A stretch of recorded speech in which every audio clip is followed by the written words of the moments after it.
The morning light filtered through the tall windows of their bedroom, casting soft shadows across the hardwood floor.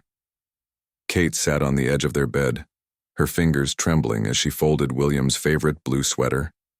The same sweater he had worn on their first date at university, the one she had secretly borrowed during their early days together when she missed him most.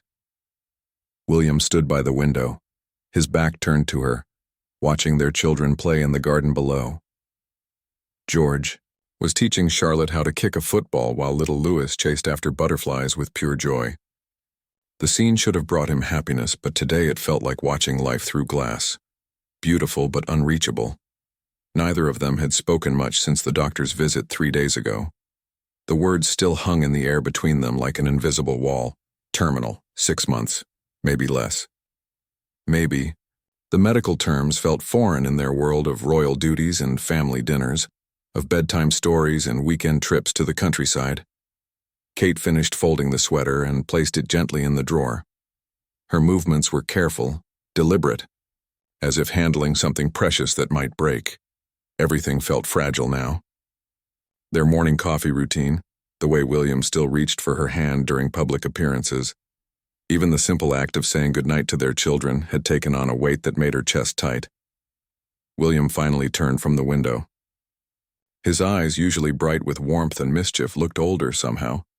He had always been the strong one, the steady presence that grounded her during the overwhelming early years of royal life.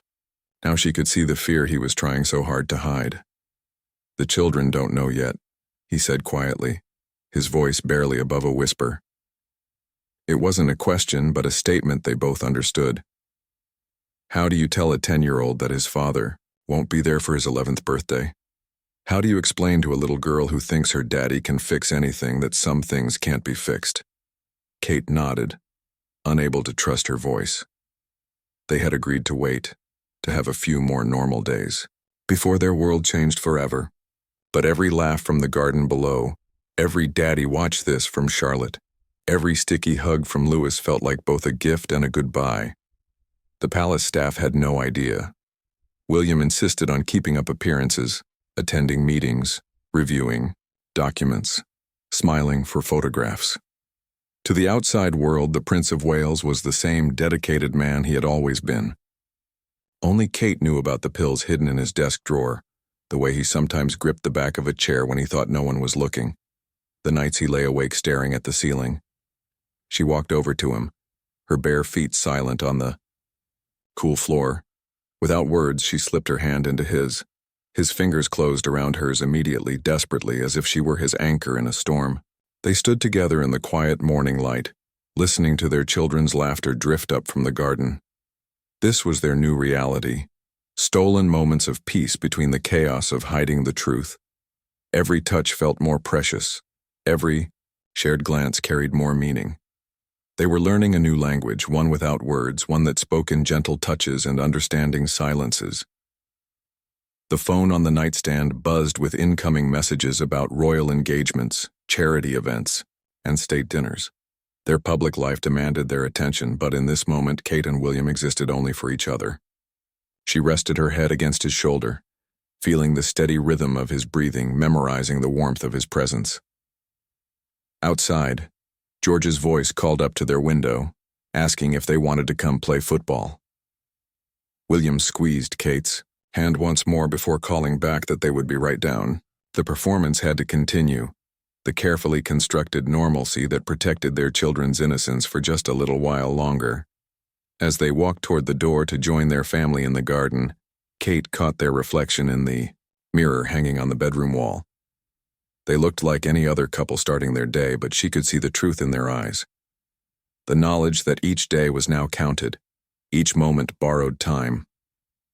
The morning sun grew stronger, promising a beautiful day ahead. There would be laughter and games, family lunch, and bedtime stories. There would be the comforting routine that had shaped their family life for years. But underneath it all, Kate and William carried their secret, their silent understanding, that everything had changed even as they pretended nothing had. 3 weeks had passed since that quiet morning in their bedroom, and Kate had become an expert at reading the signs. The way William's smile took just a moment longer to appear when photographers were around. how he paused at the bottom of staircases, gathering strength before climbing. The careful way he lowered himself into chairs during public appearances, always making it look effortless and dignified. She had also become skilled at creating small moments of protection for him, suggesting they take the lift instead of stairs whenever possible, arranging their schedules so he could rest between engagements, even something as simple as walking slightly closer to him during public events, ready to offer her arm if needed, though to observers it just looked like a loving wife staying close to her husband. The children had started to notice small changes. Charlotte mentioned that Daddy seemed tired more often. George asked why Papa didn't want to play rugby in the garden anymore, settling instead for watching them play while he sat on the bench. Louis, too young to understand but sensitive to. The mood around him had become more clingy, wanting extra bedtime stories and longer hugs. Kate found herself taking mental photographs of everything. William reading to Louis, his voice soft and gentle as he brought storybook characters to life. The way he listened intently to Charlotte's detailed reports about her school day, asking questions that made her feel important and heard. How he still ruffled George's hair affectionately, offering quiet words of encouragement about football practice or school projects. During a recent charity event at a children's hospital, Kate watched William kneel down to talk to a young patient. The little boy, no older than George, was explaining his treatment with the matter-of-fact bravery that children possess. William listened with complete attention, asking about the boy's favorite superheroes and promising to send a signed photograph from the palace. After they left the hospital, William was quiet during the car ride home. Kate reached over and took his hand, understanding without words what he was thinking. The cruel irony wasn't lost on either of them. Here was a man who had dedicated his life to helping others, especially children, now facing his own battle, with no shield of royal title or charitable foundation to protect him. Their private conversations had changed too. They talked more about the children's futures, about traditions they wanted to make sure continued, about small details that might seem unimportant to others, but mattered deeply to their family. William started writing letters, to be opened, on birthdays, graduations, weddings, trying to be present for moments he might miss. Kate discovered these letters one afternoon while looking for a pen in his study. They were neatly stacked in a wooden box, each envelope carefully labeled in his familiar handwriting. For George on his 18th birthday. For Charlotte's wedding day. For Louis when he becomes a father. The sight of them made her legs weak, and she had to sit down in his chair, surrounded by the familiar smell of his cologne and the organized chaos of his work. The public appearances continued. A visit to a veterans center where William spoke passionately about mental health support. A garden party where they mingled with guests, Kate staying close as William chatted with everyone from young entrepreneurs to elderly war heroes. Each event required enormous energy from him, but he never let it show. His commitment to duty remained as strong as ever, perhaps even stronger now. At home, they had developed new evening routines.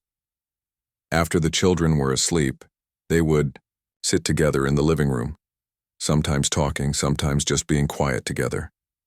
William would often fall asleep on the sofa, and Kate would cover him with a blanket, watching him rest peacefully for a few precious hours. The palace staff had begun to notice subtle changes. Though none dared to ask questions, the housekeeper mentioned to Kate that the prince seemed to prefer lighter meals these days. His private secretary noticed he needed longer breaks between meetings. The children's nanny observed that he spent more time with them in the evenings, often joining activities he used to leave to Kate. One evening, as Kate helped Louis brush his teeth, their youngest son looked up at her with serious eyes and asked, "Mummy, is Daddy sick?" The question hit her like a physical blow, but she kept her voice steady as she explained that sometimes grown-ups get tired and need extra rest, just like children do when they have busy days at school. Louis seemed satisfied with this explanation, but Kate saw the concern in his young eyes. Children sense more than adults often realize, and she knew their time of protected innocence was growing shorter. That night, she shared Louis's question with William. They sat on their bed, facing each other in the lamplight, And for the first time since the diagnosis, William's carefully maintained composure cracked slightly. Not with self-pity or anger, but with the overwhelming love of a father who wanted desperately to protect his children from pain, even as he struggled with the knowledge that his own pain would inevitably become theirs. The weight of keeping their secret was becoming heavier each day, but they continued to carry it together, each protecting the other in small ways, each finding strength in their shared silence.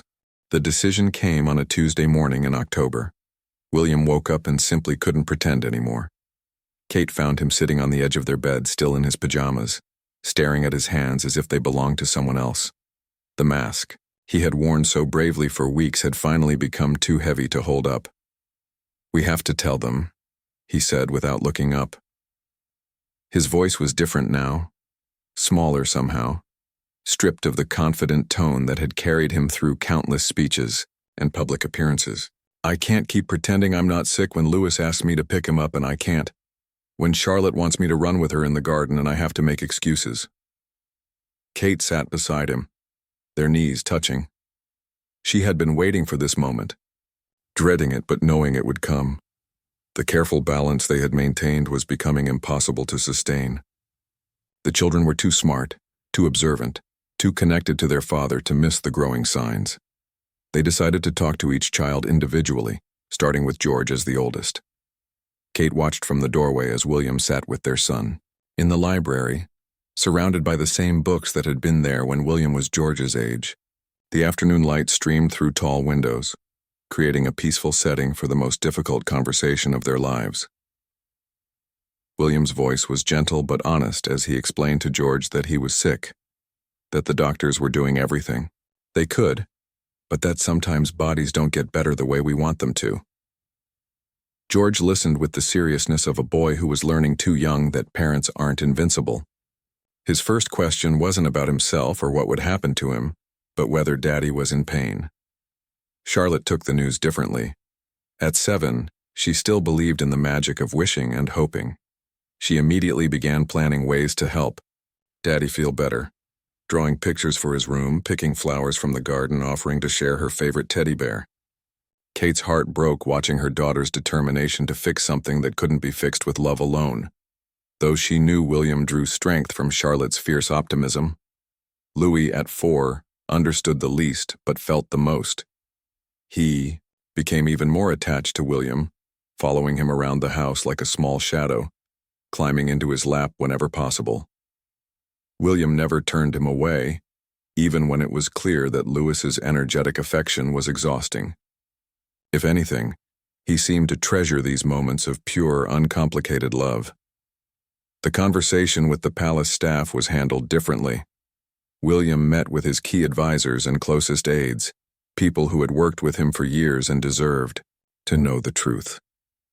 The news was met with shock, then an immediate rallying around the family.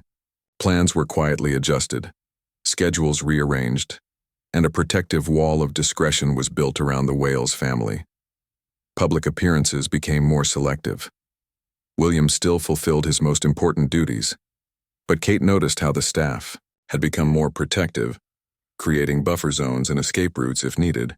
During one particularly long state dinner, she watched the private secretary who had worked with William for over a decade quietly signal the kitchen to serve the next course early when he noticed William's energy flagging.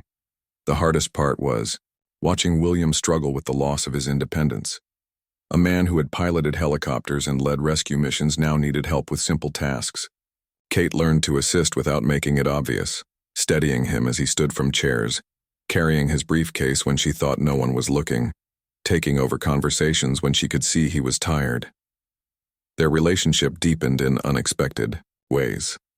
Without the energy for grand gestures, they found intimacy in small moments. William reading over Kate's shoulder as she answered correspondence. Kate brushing his hair back from his forehead when he dozed in his chair. Conversations that used to be rushed between royal duties now became longer, more meaningful exchanges about their hopes for their children, their memories of happier times, their fears about the future. One evening, as they watched a movie with the children curled up between them on the sofa, William whispered to Kate, "I need you to promise me something." She looked at him, seeing the urgency in his eyes.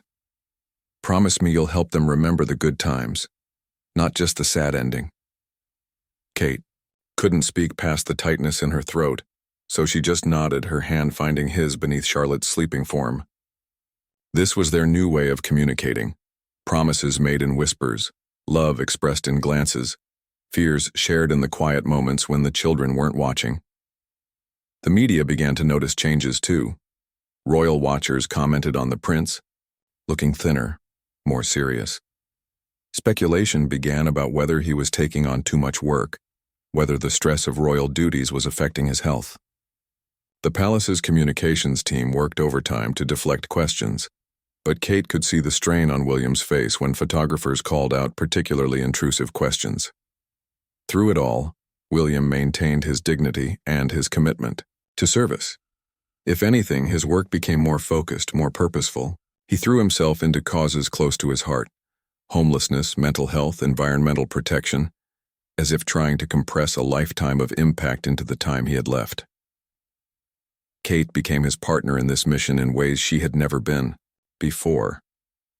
She learned to read his energy levels perfectly, stepping forward to take over when needed, supporting him when he insisted on pushing through difficult days. Their public partnership, always strong, became something deeper, a dance of protection and support that was invisible to outsiders but vital to their survival. December brought an unexpected gift, one last Christmas as a complete family. William had good days and difficult days, but somehow the magic of the season seemed to give him extra strength. Kate watched in amazement as he threw himself into Christmas preparations with an energy she hadn't seen in months. He insisted on maintaining every family tradition, no matter how exhausting. The annual trip to choose their Christmas tree became a carefully orchestrated adventure, with William determined to find the perfect one despite needing to rest frequently.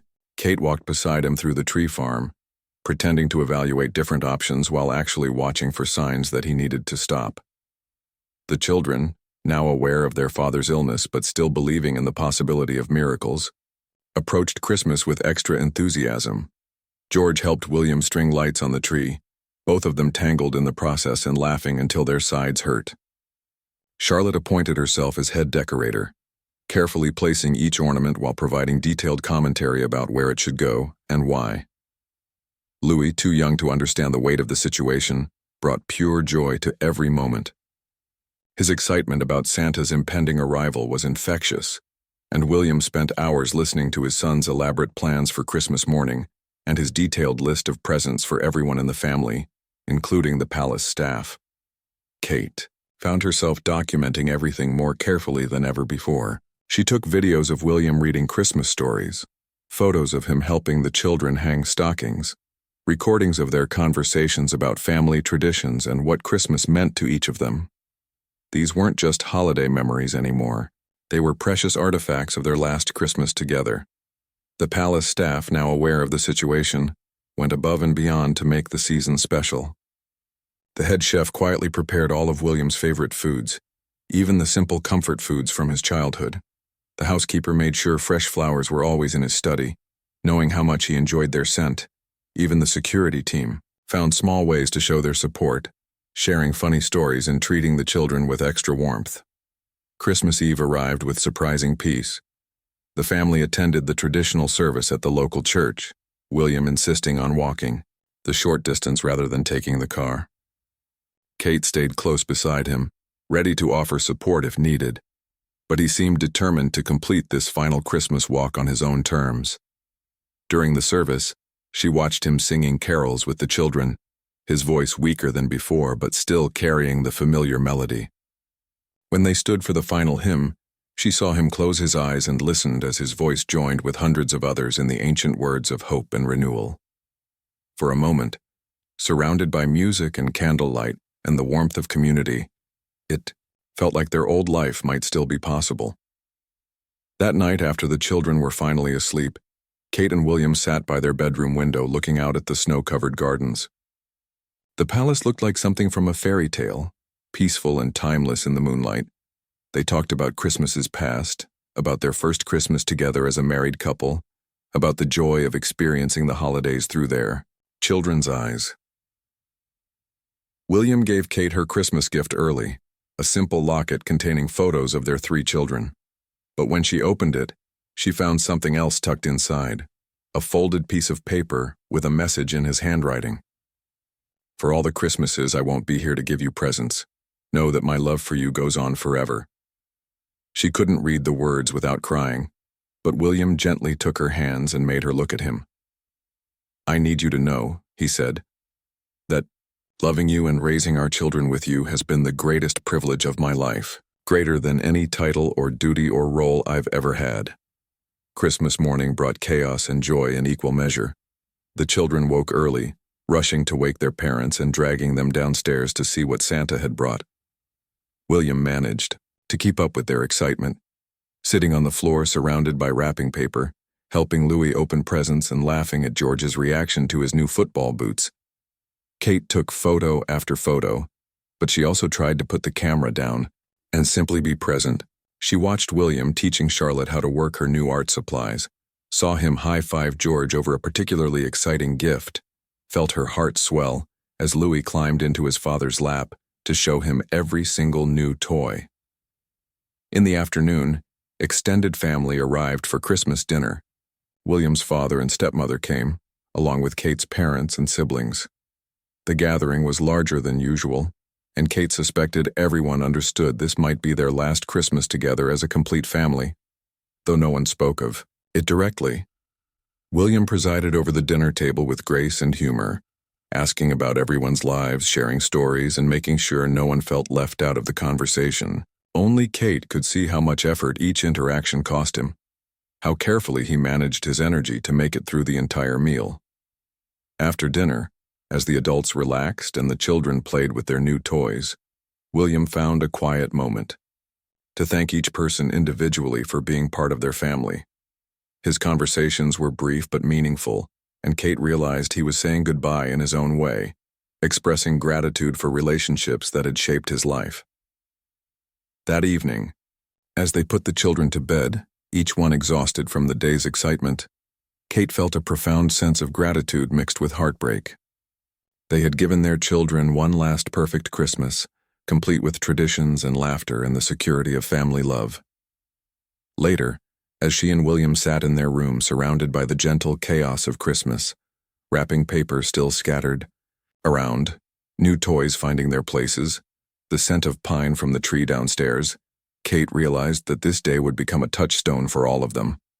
A reminder that even in the midst of loss and fear, love could create moments of perfect joy. January arrived with a harsh clarity that the holidays had temporarily softened. The decorations were packed away, the children returned to school, and reality settled back over their lives like a heavy blanket. William's condition had worsened over the Christmas period, though he had hidden it well during the celebrations. The morning routine had changed significantly. Kate now woke earlier to help William dress, a task he approached with quiet dignity, despite his frustration at needing assistance.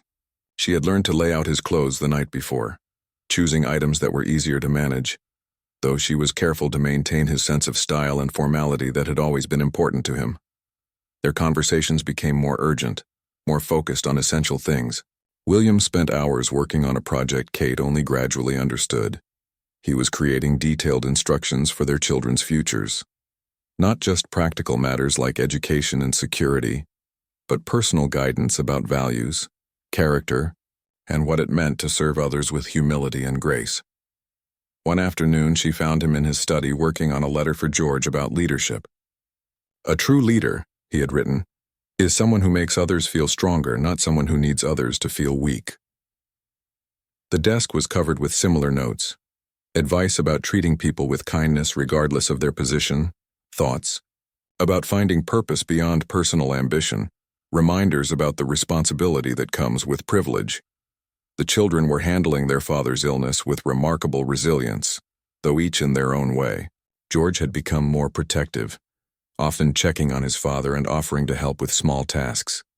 Charlotte channeled her energy into creative projects, drawing pictures for Daddy's room, writing songs to cheer him up, and organizing elaborate performances for the family. Louis remained the most physically affectionate, seeming to understand instinctively that hugs and cuddles were the best medicine he could offer. William never refused these offerings of comfort, even when he was clearly exhausted. Kate often found them together on the sofa, Louis curled up against his father's chest, both of them peaceful in a way that broke her heart.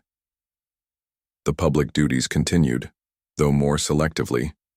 William insisted on fulfilling commitments to causes closest to his heart, particularly those involving young people and families. Kate watched him during a visit to a youth center, where he spoke passionately about second chances and the importance of believing in people who had made mistakes. A teenage boy approached William after his speech, nervous but determined.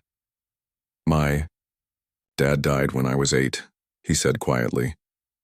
But he told me before he died that being a good man was more important than being a successful one. You remind me of him." William's eyes filled with tears as he shook the boy's hand, and Kate knew this moment would stay with him. The media attention had intensified, with speculation about William's health becoming harder to deflect.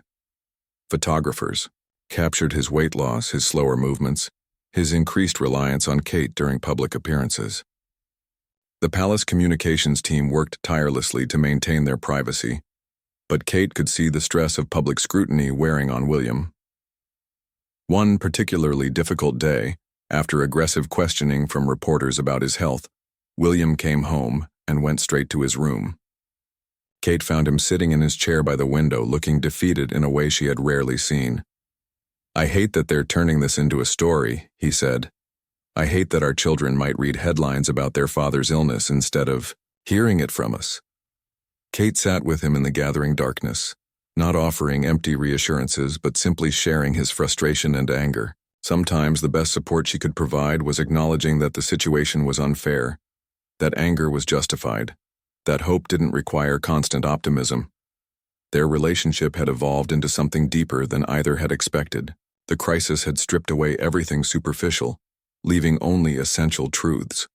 They talked more honestly than they ever had, sharing fears and regrets, but also gratitude and wonder at what they had built together. William began giving Kate detailed instructions about the children's care, but not in the way she had expected. Instead of focusing on schedules and practical matters, he talked about their personalities, their dreams, their individual needs. "George needs to know it's okay to be serious sometimes," he told her. "But remind him to laugh too. Charlotte needs encouragement to be bold, but help her understand that kindness is also strength. And Louis, just let him be joyful. The world will try to make him serious soon enough." The evenings became their most precious time. After the children were asleep, they would sit together and talk about everything and nothing. William shared memories from his childhood that he had never told her before. Kate talked about her dreams for their children's futures, making promises about the kind of mother she would be after he was gone. One night, as February snow fell outside their window, William took her hand and said something that would stay with her forever. "I used to think my life's purpose was about duty to the crown or country, but I know now that my real purpose was loving you and raising our children with you. Everything else was just preparation for that." The weight of impending loss pressed down on both of them, but somehow their love had become stronger, more essential, more real than it had ever been when they had assumed they had unlimited time together. They were learning that goodbyes don't always come in single moments. Sometimes they unfold slowly, in a series of small surrenders and quiet acknowledgments of what cannot be changed. Kate began to understand that her role was shifting from wife to keeper of memories, from partner to guardian of William's legacy for their children. It was a responsibility that felt overwhelming and sacred at the same time, one she accepted with the same devotion she had once promised at their wedding altar. The end came on a quiet March morning, not with drama or fanfare, but with the same gentle dignity that had marked William's approach to everything in his life. Kate woke to find him sitting by their bedroom window, wrapped in his favorite blanket, watching the sunrise paint the palace gardens in soft gold and pink. "It's beautiful," he said without turning around, his voice barely above a whisper. Kate knew immediately what he meant, not just the sunrise, but everything. Their life together, their children, the love that had sustained them through the darkest months. Even this final morning held a kind of terrible beauty. She went to sit beside him, and they watched the world wake up together one last time. The gardeners were already at work, tending to the early spring flowers that William loved. A few birds sang in the ancient trees, the same trees that had sheltered generations of his family. Everything was exactly as it should be, peaceful and timeless and good. The children were still sleeping, exhausted from the previous evening, when William had read them extra bedtime stories and listened patiently to each of their prayers. Kate had watched from the doorway as he kissed each small forehead, his lips lingering a moment longer than usual, memorizing the softness of their skin, the sweet scent of their hair. "I need you to know something," William said, still looking out at the garden. "These months since the diagnosis, they've been the hardest of my life, but also the most precious. I've felt more love, more gratitude, more connection to what really matters than I ever thought possible. Don't let anyone tell you this was just a sad ending. This was also the most beautiful beginning of understanding what love really means." Kate couldn't speak past the tightness in her throat, but she took his hand and squeezed it gently. His fingers, once so strong and capable, felt fragile now, but his grip was still sure, still the same hand that had steadied her through every important moment of their marriage. As the morning progressed, the palace around them began to stir with its usual activity, but their bedroom felt suspended outside of time. William dozed fitfully in his chair, and Kate read quietly nearby, occasionally looking up to watch him breathe, treasuring even that simple rhythm that had been the soundtrack of their shared life. The children came to say goodbye before school, though they didn't know it was goodbye. George hugged his father carefully, promising to practice his piano lesson. Charlotte showed him her latest drawing, a family portrait with everyone smiling under a bright yellow sun.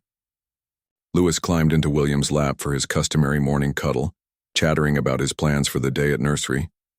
After they left, the house felt different, quieter, but also more focused. Kate canceled all her appointments and sent word to the palace staff that the family was not to be disturbed unless absolutely necessary. This day belonged to them alone, to the final conversations and silences they needed to share. They talked about practical things, details about the children's educations, important family traditions to maintain, people who would need extra support after William was gone. But they also talked about deeper things, their gratitude for the time they had been given, their amazement at the family they had created together, their faith that love continues even when physical presence ends. "Promise me you'll remarry someday," William said suddenly, his words taking Kate completely by surprise. "Not soon, but someday when you're ready. Promise me you won't spend the rest of your life alone just because you think it honors my memory. The best way to honor what we had is to believe in love enough to find it again." Kate protested through her tears, unable to imagine ever wanting anyone else, but William was insistent. "Our children need to see that love doesn't die with loss. They need to know that opening your heart again isn't betrayal. It's proof that what we shared was real, and good and worth believing in." As afternoon faded into evening, Kate helped William back to bed.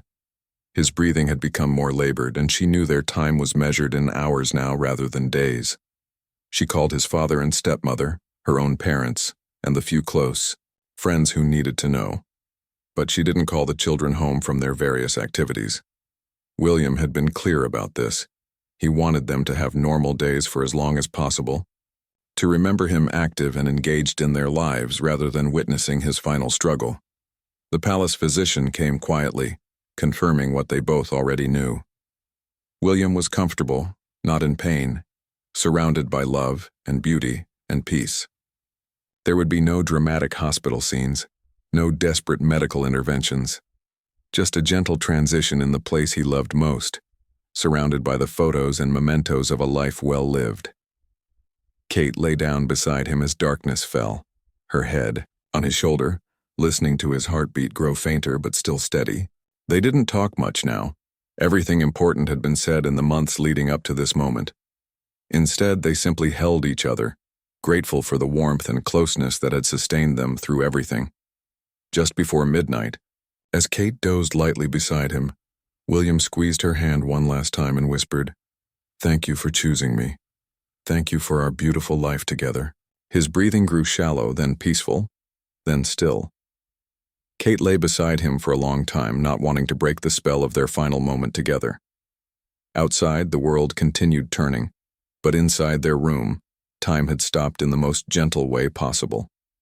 When she finally rose to make the necessary phone calls, to begin the process of telling their children and the world what they had lost, she carried with her not just grief, but profound gratitude for a love that had been complete, purposeful, and transformative until the very end.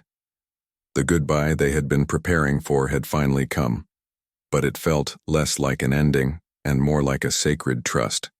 The responsibility to carry forward the love, values, and joy that William had brought to their family, ensuring that his presence would continue to bless their lives long after his voice had gone quiet.